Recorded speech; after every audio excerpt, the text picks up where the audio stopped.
Ya, bicara tentang minat baca masyarakat Indonesia yang terbilang rendah jika dibandingkan dengan negara-negara lain, kita akan coba melihat ya seperti apa perbandingannya minat baca masyarakat Indonesia dibandingkan dengan beberapa negara yang lain. Ada satu data dan juga informasi yang bisa kita lihat. Coba ya, ini adalah beberapa negara yang memiliki minat baca yang cukup tinggi. Finlandia, Norwegia, Islandia, semuanya berada di Eropa Utara. Ini merupakan negara atau 3 negara dengan minat baca paling tinggi. Di manakah letak Indonesia? Sama-sama kita coba lihat ya. Apakah masuk 10 besar? Oh, ternyata tidak. 30 besar pun tidak ada nama Indonesia. Kita putar lagi terus, kita geser lagi, kita geser lagi, kita geser lagi. Nah, ini dia Indonesia. Indonesia ada di peringkat 60 dunia jika diukur dari banyaknya minat baca masyarakat Indonesia terhadap membaca buku. Bukan saja hanya itu yang harus kita perhatikan, tetapi juga ini nih pemirsa. Di Indonesia sendiri kita perlu tahu di daerah mana saja ya yang memiliki minat baca cukup tinggi. Kita pantau dari minat baca terhadap buku, lalu terhadap buku elektronik ataupun juga terhadap buku-buku pelajaran.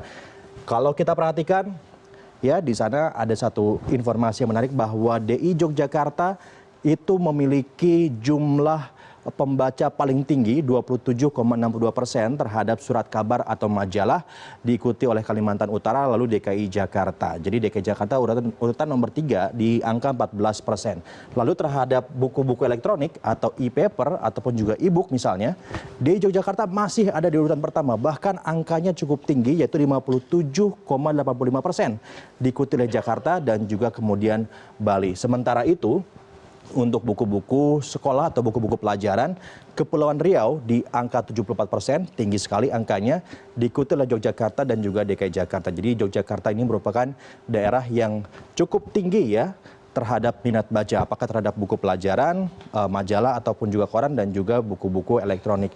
Nah, kita akan coba lihat perbandingan konsumsi penduduk dewasa terhadap televisi, radio, majalah dalam seminggu. Mana coba yang paling tinggi? Anda bisa tebak sekarang. Kita lihat sama-sama ya.